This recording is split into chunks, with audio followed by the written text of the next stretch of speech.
নমস্কার বন্ধুরা, আপনারা দেখছেন মৌয়ের সাথে রান্নাবান্না। আজকে শেয়ার করব সম্পূর্ণ নতুন ধরনের একটি রেসিপি। নিরামিষ প্রিয় দর্শকদের জন্য খুবই সহজে বানাতে পারবেন। আর যারা নিরামিষ রান্না সেভাবে খেতে চান না তারাও চেয়ে চেয়ে খাবেন, এতটাই টেস্টি খেতে হয়। রেসিপিটি ভালো লাগলে লাইক দিয়ে শেয়ার করে দেবেন। আরও নতুন নতুন রেসিপি পাওয়ার জন্য চ্যানেলটি সাবস্ক্রাইব করে রাখুন। এখানে এই মেজারিং কাপটা হচ্ছে একটা চায়ের কাপের half cup. Total half cup মুগ ডাল নিয়েছি। এখানে টোটাল ৯টা কচি পটল আছে।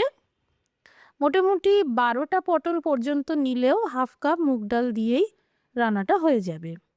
কিন্তু যদি আপনারা পটলের পরিমাণ বাড়াতে চান তাহলে সাথে সাথে ডালের পরিমাণটাও বাড়াতে হবে। এখানে মুগ ডালটা ভালো করে ধুয়ে নেওয়ার পর এইভাবে গরম জলে ভিজিয়ে রাখলাম। মোটামুটি ৩০ মিনিট পর্যন্ত ভেজালেই হবে, যাতে মুগ ডালের দানাগুলো নরম হয়ে যায়। যতক্ষণে ডাল ভিজছে ততক্ষণে এইদিকে পটলগুলো ভালো করে ধুয়ে মুছে শুকনো করে নিয়েছি। আর দুই দিকটা এইভাবে কেটে ফেলে দিচ্ছি। এইভাবে হালকা ছেঁচে নিতে হবে। এই রান্নায় পটলের খোসা ছাড়ানো হয় না, জাস্ট এইভাবে ছেঁচে নিলেই হবে। অবশ্যই কচি পটল দিয়ে এই রান্নাটা করবেন, কারণ এই রান্নায় পটলের দানাগুলোকেও ব্যবহার করা হয়। পটলগুলো থেকে এইভাবে দানা বের করে নিচ্ছি। পটলের একদিকটা এইরকম বন্ধ থাকবে আর একদিকটা খোলা থাকবে। একটা দেখিয়ে দিচ্ছি। একটা সরু মুখের ছুরি বা কোনো রকম চামচের পিছনের দিকটা দিয়েই করতে হবে। পটলের দানাগুলোকে এইভাবে আস্তে আস্তে বের করে নিতে হবে। খুবই সাবধানে বের করে নেবেন। অনেকটা পটলের দোলমা বানানোর সময় যেভাবে পটলের দানাগুলো বের করে নিতে হয় সেইভাবেই বের করে নিলাম। এই পটলের দানাগুলোকে মিক্সার জারে দিয়ে দিলাম। একটা কাঁচা লঙ্কাকে এভাবে ২ টুকরো করে দিয়ে দিলাম। সামান্য জল দিয়ে পেস্ট করে নেব। অবশ্যই কচি পটল নেবেন, তাহলে রান্নাটা খেতে ভালো লাগবে। এখানে মুগ ডালের দানাগুলো নরম হয়ে গেছে। এবার জল ঝরিয়ে নিয়ে মিক্সার জারে এই ডাল পেস্ট করে নিচ্ছি। একদম মসৃণ পেস্ট তৈরি করে নিতে হবে। সামান্য তেল গরম করে নিয়েছি। এবার ১ টেবিল চামচের মাপ করে কিশমিশ দিয়ে দিলাম। হালকা করে ভেজে নিচ্ছি। কিশমিশ ভাজতে ভাজতেই দিয়ে দিলাম ৩ চা চামচ মতন আদা বাটা। এবার সব একসাথে ভালো করে ভেজে নিচ্ছি। এখানে একটু কিশমিশটা বেশি ভাজা হয়ে গেছে, আপনারা অবশ্যই হালকা করে ভাজবেন, এতটা ভাজবেন না। এবার এই পেস্ট করা পটলের দানা দিয়ে দিলাম। আঁচটা জোর করে বেশ ৩-৪ মিনিট মতন ভাজতে হবে, যাতে এই জলভাবটা শুকিয়ে যায়। দিয়ে দিচ্ছি হলুদ গুঁড়ো ১/২ চা চামচ আর সামান্য চিনি ১/২ চা চামচ। একটু নেড়ে চেড়ে নিয়েই দিয়ে দিলাম এই ডাল বাটা। ডাল বাটা মেশানোর সময় আঁচটা মিডিয়ামে রাখবেন। সামান্য লবণ দিয়ে দিলাম। আবারও ভালো করে ভেজে নিচ্ছি। লো টু মিডিয়ামে রেখে এই ডাল বাটা ভেজে নিতে হবে। এইভাবে ভাজতে ভাজতে দিয়ে দিচ্ছি পোস্ত বাটা। এখানে আমি ৩ চা চামচ পোস্তর ব্যবহার করেছি।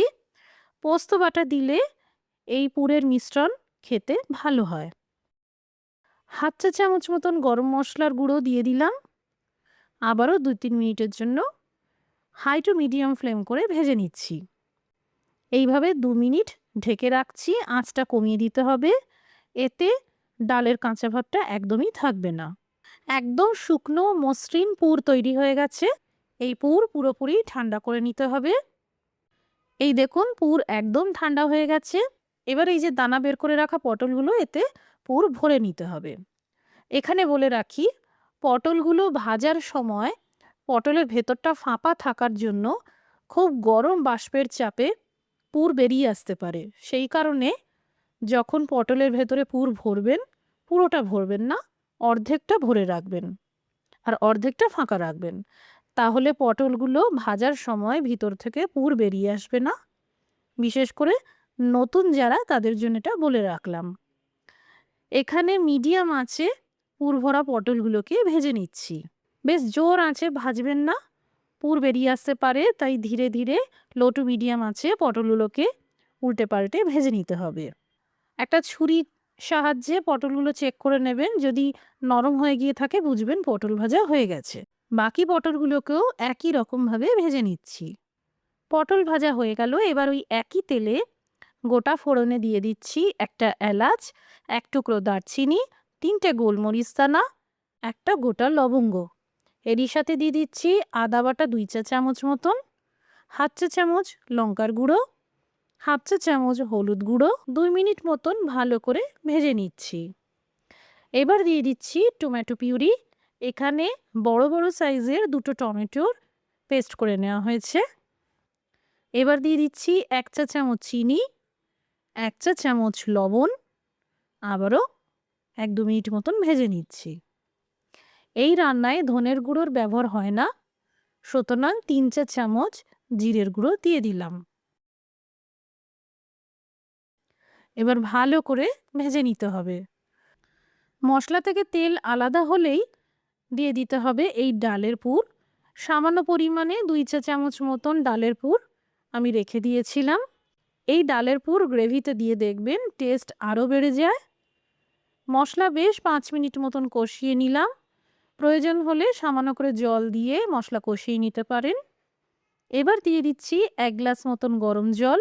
একটা কাঁচা লঙ্কাকে এভাবে 2 টুকরো করে দিয়ে দিলাম। বেশ 2 মিনিট মতন হাই ফ্লেম করে এই গ্রেভি ফুটিয়ে নিতে হবে।